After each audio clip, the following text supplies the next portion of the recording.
hindi sila taga-Indo, hindi rin sila taga-Malaysia. Pero yung reverse sweep sa Asian Games 2026 Qualifiers laban sa Pilipinas ay galing sa bansa ng Cambodia. Dikit siya sa first few minutes ng laro, but after a one simple play from the Cambodian team, nag-iba yung timpla ng laro na ito.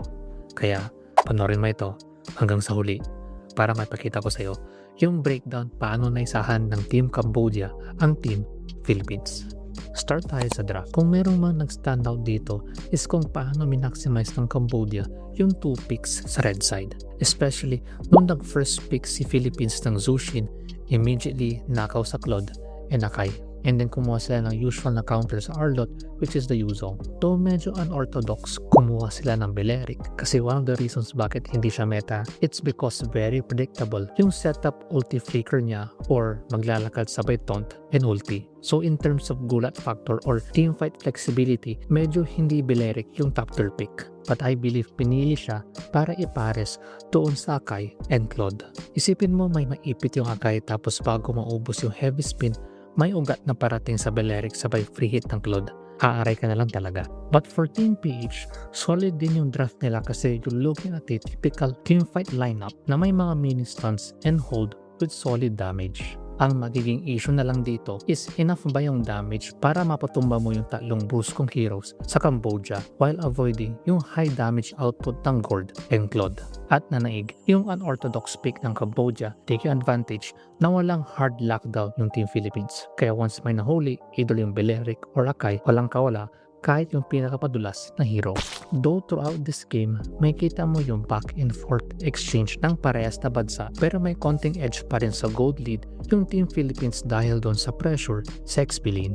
Pero bakit nakakapalag pa rin ang Cambodia? I believe nagamay nila yung art of trading in this game. Once again, at the highest level, super crucial na sa bawat objective na ginagawa ng kalaban, lagi ka dapat may bawi kahit gaano yan kaliit para at least may bawi. Maganda yan para hindi ka behind in terms of XP and gold. Kaya in this example, yes, namang ang Philippines in terms of gold pero make sure ng Cambodia may bawi sila. Like dito, nakita malalim si Sanford, opportunity para makakuha ng pick-off. Though ang trade is ibibigay nila yung turtle, but for Cambodia, it was a good trade para at least mabigyan ng space yung Yuzong na makapag-farm ng konti, lalo't hindi maganda yung KDA ni Mengkong.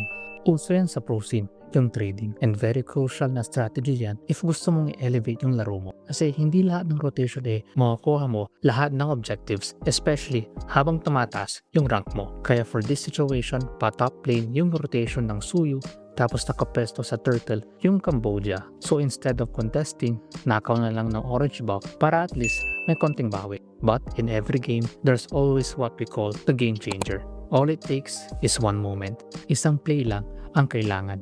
That one situation to turn the things around sa favor ng Cambodia. At nangyari yun in this Lord team fight. May kita ng zone yung Zushin and ilang segundo na lang, pwesto na yung bawat kupunan para i-contest yung Lord. And then may moment kung saan hindi natansya nung Gord yung skills niya kay Pabiko at nakatakas pa yun. Go signal yun para sa Team Philippines to force the issue at gumaw sila for a hero. Though hindi dapat tank yung inauna pero with the skill set ng Beleric, hindi siya yung biglaan na setter. And dahil wala rin siyang dash or flicker, it was a good opportunity para ipoke ng Team PH at baka sakali mapitas nila. Okay na sana kasi napalow na nila and one might think na sa PH na yung kalamangan. Sabi ko nga, all it takes was one moment. Nagmintis yung ulti ng Beleric, and the moment nag-dash si Viana, it was an opportunity para sa Akai to go for a setup giving opportunity para may see ng Claude yung blazing duet habang nakaipit yung Harit. That one moment alone was the tide shifter ng larong ito. Kaya once wala na yung Harit, paano mo i-burst yung tatlong bruskong heroes ng Cambodia? After that, yung next na Lord was a complete beatdown kasi once sumet yung Beleric, wala ka ng takas.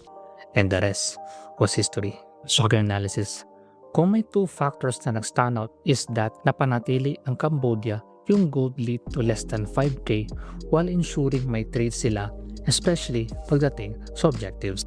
At para mas magets mo pa yung importance ng gold lead equilibrium and objective trading, check mo tong video na ito kung saan nabigay ako ng small breakdown paano nakabawi yung Team Falcons against sa DLPH by executing those two factors. Check mo, baka di mo pa nakita. And kung di mo pa alam, ongoing na yung full breakdown analysis ko sa MPLPH S17 Grand Finals Team Liquid Philippines versus Team Falcon. So kung di ka pa member, sali ka para maka-access ka sa mga full breakdown ko sa mga Grand Finals ng mga malalakas na teams sa mundo ng MLBB, MPL Philippines. In English na rin siya, so open na rin for foreign viewers. Comment your thoughts below. Pakinggan natin yung mga yan. Thank you. All my plays. Let's go.